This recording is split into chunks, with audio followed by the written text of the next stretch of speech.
everybody, and welcome back to the Lions Grid. It is our 14th episode. It is the fourth and final week of the preseason. And, Joe, I don't know about you, but I, for one, am very excited for football to the real regular season where games matter to almost be here. We have one more night to go, and then the kid gloves will be off. So, we were talking before the show, being excited about the return of college football as well. It's an exciting time of the year, and we just have this one last preseason game to get through. Yeah, it seems like preseason's just taking a very long time to get through. I mean, basically all of August has gone slow, which is a good thing because it gives teams time to practice and figure things out. But you don't want your life just to go by real fast, and you don't want the season to go by real fast. So if there's a lot of stuff happening within a relatively short amount of time, like a month, tells you that, if you're going to jam-pack all this stuff into 1 month, imagine what's going to happen over the course of a season. Yeah, it's, I think the good news is, it's kind of hard. We've been talking about how it's been sort of a down preseason in terms of, it doesn't look like teams are going full tilt. And, part of that is, again, that the outcomes of these preseason games really don't change anything. Obviously, I think that the main goal for most teams is to make it through very healthy. And so speaking of making it through very healthy, obviously last week there was a bit of an injury scare there for the Lions. Both Gerard Davis and Frank Ragnow going down with injuries. The good news there is neither player is headed towards IR. They both will be rejoining the team as soon as they're healthy. So it looks like they were able to avoid serious injury. It may impact their availability here in the first couple games of the season. I think they both had high ankle sprains or something like that, so they're day to day, and so it's not real clear when they'll be back. But the good news is they've avoided a major injury, so they should be available for the Lions moving forward, which is great news because especially the Jared Davis injury, it looked like he might be gone for a considerable chunk of time. The way he reacted after, sustaining that injury in the third preseason game against the Bills. So that's good news. Obviously this is the fourth preseason game, and in this fourth game, with the main goal being for most teams to make it through healthy, that means this fourth game is really going to be pretty lackluster, I think, in terms of excitement. You're not going to see any of the starters play. Everyone's going to be getting set, and really this game is the last chance for people who are in those position battles that we talked about earlier in one of the earlier episodes for them to make a mark and make that 53-man roster, because this will be the last game before teams have to do their cut downs to start the regular season. So with that being said, there have been some roster moves recently made by the Lions. Fan favorite Zach Zenner has been let go from the team. It looks like they were ready to head into the season with C.J. Anderson, Kerryon Johnson, and Ty Johnson as their main stable of backs. They do have a number of, I think it's 3 now total, because they did sign a new back when they let Zenner go. So they still have 3 other backs on the roster currently with that 90-man total. But, that's definitely one of the positions where they're going to be looking to cut down. So some of those guys... They still have 90 guys on the roster? They do. So this is sort of your last hurrah with some of these guys before the purge takes place. Wow.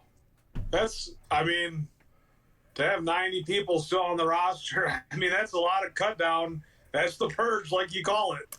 Yeah, that's, you're essentially going down, just under 40 players. So the teams are going to look very different. Obviously, even with them cutting down, you have people on the team now who the Lions are going to be getting rid of to get down to that mark. But as other teams are letting go of their players, just because you make it through this initial round, as the Lions start to survey the rest of the league and see who's now available, you might see some of those positions still change because other teams are going to be cutting down, and it isn't uncommon for guys who are decent players, either they're veterans or they're some young guys who just they don't have the roster space for, are going to get released. So it's not out of the question that teams will be picking up and swooping in on Kevin, some of those roster moves. Yeah. where do they get all these guys from? I mean, if you start off each team with 90 people, I mean, they can't all be out of college. They can't be all guys that have been playing in other football leagues like Canada or the XFL, or even if that's going on. But where do these people come from? Are they just trying out for the team? Well, I think there's definitely a large amount of guys who do come from the draft that are undrafted. I think there's a lot of people who would like to be playing in the NFL. So you have those new guys who are coming out of the draft. You do have people, like you mentioned, who are coming from some of the other football leagues. Also, you have the guys that were on the practice squad the previous year. There'll be guys who, as the lines are cutting down this year, there will be guys that they're going to retain for their practice squad. And next year they'll probably be back part of that 90-man roster and competing again for another roster spot. So I think it's definitely a combo of that. You have the players that are hanging around as part of those practice squads, or the guys that just missed the practice squad that want to come out and give it another go. You have all those guys from some of the other leagues, and then there's a number of guys from, well, not a number of guys, but there's a couple every year. I think lately it's been a lot of rugby players who have tried to come in and try out and make teams. So there's definitely plenty of people willing to play in the NFL, which is nice. The question is, and I think, how many of them are actually talented enough to play in the NFL as part of an 53-man roster. And I think there's certainly people who hang around who aren't necessarily qualified to do that. So, but you never know. You look at Indianapolis, for example, with Andrew Luck retiring, they're sort of scraping the bottom of the barrel now, looking for a new backup quarterback, because they do have Chad Kelly, who seems to have secured the backup spot behind Jacoby Brissett. But he's suspended the first 2 games of the season, so they need somebody to fill in for him while he's on suspension. So they're calling in Brock Osweiler. They're calling in guys who haven't had much success, and they're just trying to get somebody in there. So do they have anybody good? Could they trade Stafford to them? And could we get some players for a player or a draft pick? And give them a quarterback that's actually going to compete, and give them some wins for the season. If everybody's already predicted the line to play terrible this season, why can't we just trade them Stafford, get their draft pick, have the Colts get a terrible draft pick that goes down, then we could get the first and third pick in the draft? It's a very interesting point. It might be that they certainly have some talented people over there, you bring up a good point, and it was something I wanted to bring up in the episode. There was that report recently where Mike Lombardi, he's a former NFL GM, he was speaking on a GM-related podcast, and he mentioned that he's talked to sources and that Matt Stafford's back injury isn't fully healed, and because of that, he's actually predicting the Lions to finish dead last in the NFL and get the first pick in next year's draft. It's kind of interesting because obviously you have a lot of people from Vegas to the people at ESPN and Fox Sports and everywhere kind of counting the Lions out, predicting them to have a really bad year this year. But I haven't really heard anyone say anything about having a number 1 pick bad year. And so then you have this guy, former GM, coming out and saying that he's expecting the Lions to be the number 1 pick. Certainly a cause for concern. And we've sort of talked about it from the preseason, and the preseason by no means is a hard lock for how a team's going to perform, but we haven't seen anything in preseason that's really given us a whole lot of confidence.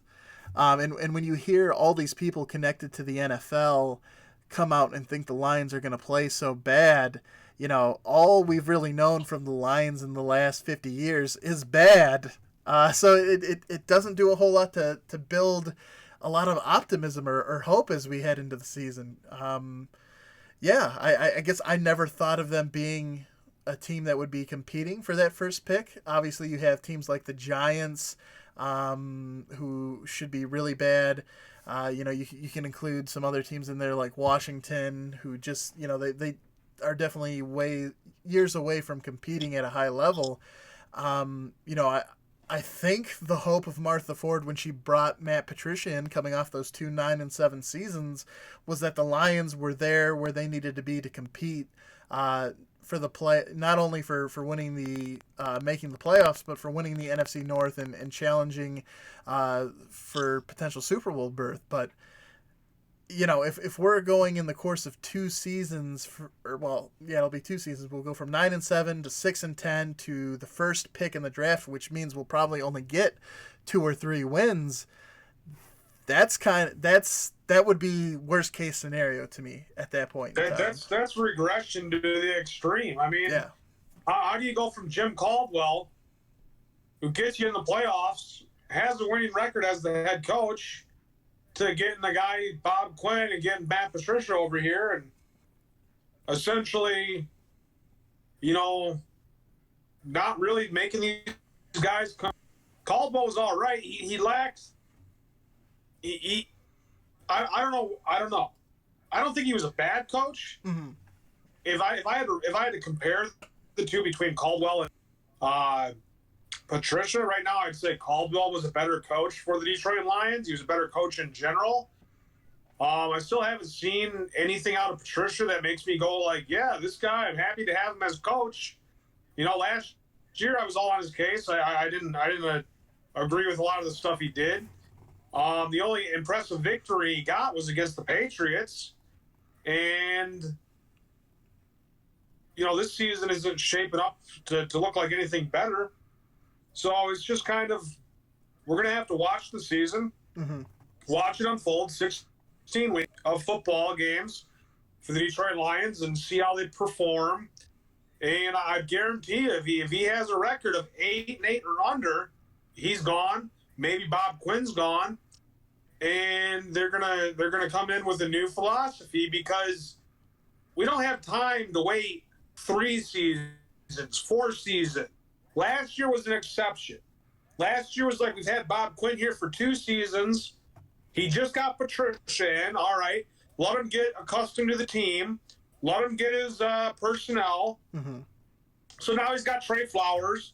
Now he's got Danny Amendola, people he's comfortable with. His friends, his players from the Patriots are now on his team, the Detroit Lions. And if it's just let's just buddy up and move some of the Patriots over to the Detroit Lions and call it good, then they really deserve to be the worst team in the NFL this season, because that's not how competition works. Competition works as, doing what's best for the team, competing hard, and getting the players that are best suited for the position.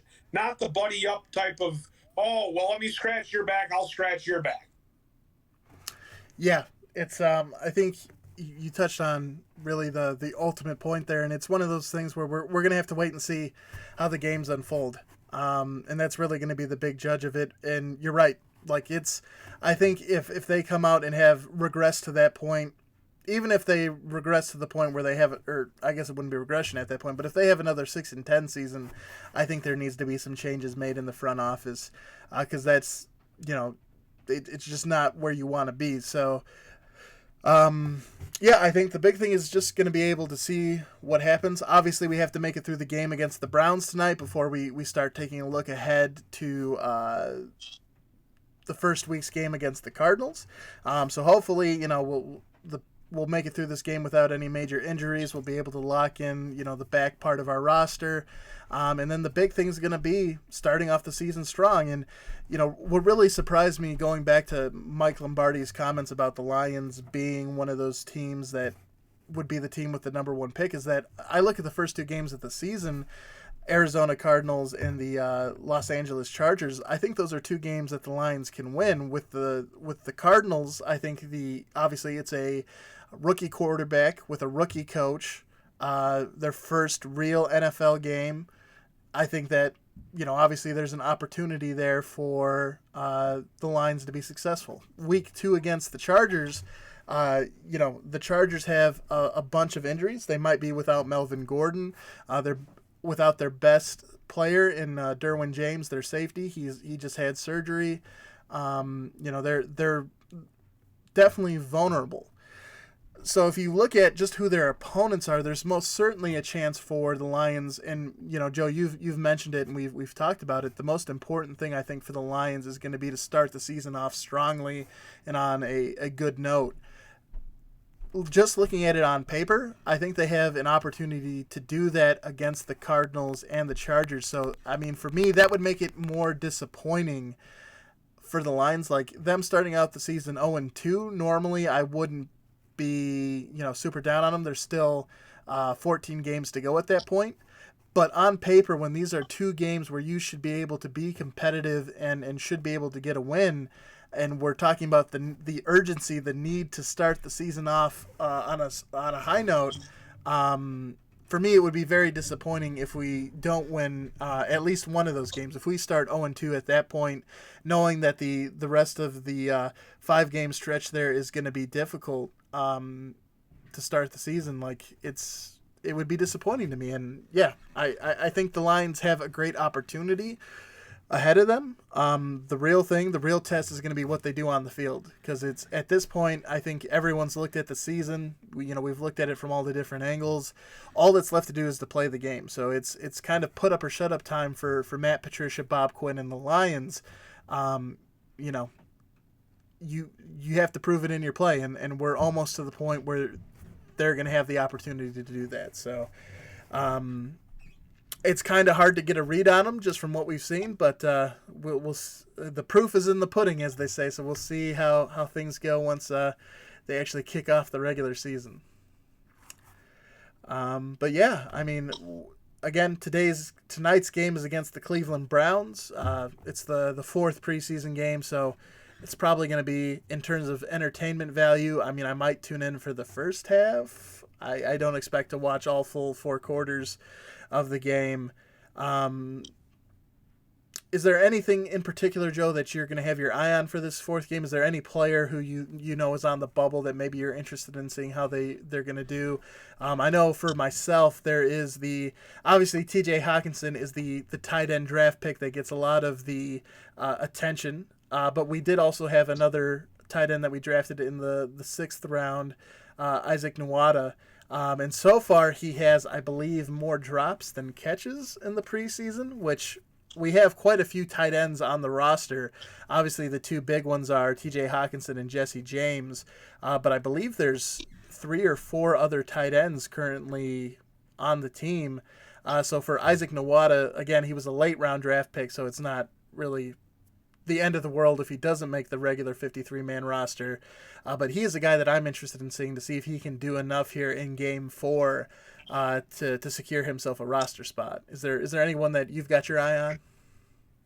Well, I'm looking to see the play of the offensive line. If Ragnow's out for a couple weeks, you got a iffy competition at right guard or left guard. Mm-hmm. And, you really are going to be rotating guys in at offensive line based upon performance. You got to have good backups there. And I think that also looking at the middle linebacker position or even the backup linebacker positions, I don't think those starting roles for left outside, right outside, and middle are taken by the starters. So I think what you're going to have to look at is some of these backup number 2 guys and see how they play. And if they can have a forceful effect on the other number 2 guys, they may compete for a starting position come week 1. So linebackers and offensive line is what I'm going to be looking at. The cornerbacks play haven't been very good. The safeties have been improved in preseason, but I'm not concerned about the D-line. It's hyped up. It's talked up. We have a lot of good players on the defensive line. I don't expect that to be a problem. So expect for some of the backups to be in there just fighting to be that last guy on the defensive line squad. But linebackers and offensive line is what I'm going to be looking at tonight. Yeah, and certainly with, as you mentioned, with the injuries to Frank Ragnow and Gerard Davis, those are two key areas because they should be back sooner rather than later. But obviously, it just goes to show you that people are going to get hurt, so you do need to have a good, solid foundation behind your starters, so that there is someone that you feel comfortable with that can step up, should the injury bug bite again. And yeah, I think another position that I'm kind of curious to see is the QB spot. The Lions did release David Fales. They brought in a new fourth QB, Luis Perez, who I don't imagine will make the roster. But that means our backup is probably either going to be Tom Savage, he's been cleared, he's out of the concussion protocol. I'm not sure if he's actually going to be playing tonight or not. They might keep him out as a precaution, because again he just cleared the concussion protocol. Or is it going to be Josh Freeman, or are they going to carry three quarterbacks here to start the season? It'll be interesting to see what they decide to do. And if Tom Savage does get to play tonight, it'll be interesting to see, because obviously he didn't get a whole lot of work in that first preseason game. So getting him out here for the fourth one, if he is good to go today, it will be interesting to see what he can do with the second team offense there.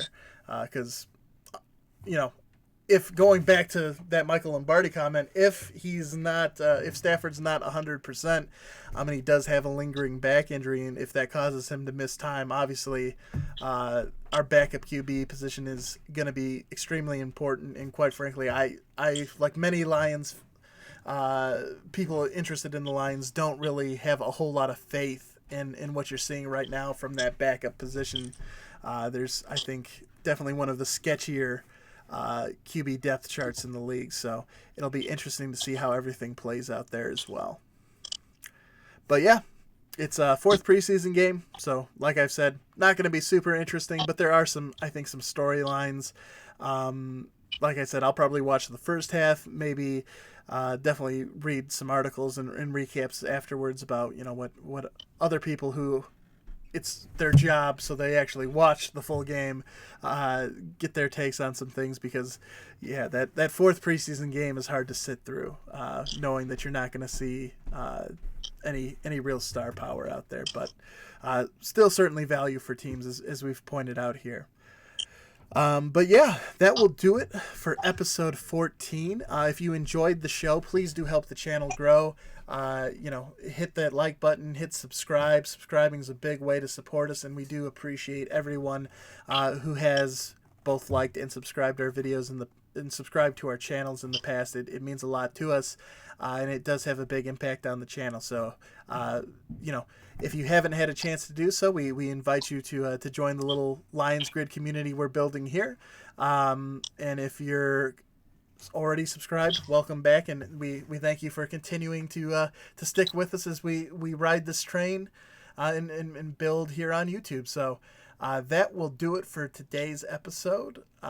We'll be back again tomorrow with our recap of the game and sort of walk through. Hopefully we don't have any injury news to go over, but we'll be back to give you our thoughts about the outcome of tonight's preseason finale with the Browns. Until next time, I'm Kevin Marheine. He's Joe Wilmot. Thank you for tuning into the Lions Grid, and we'll catch you during the next video.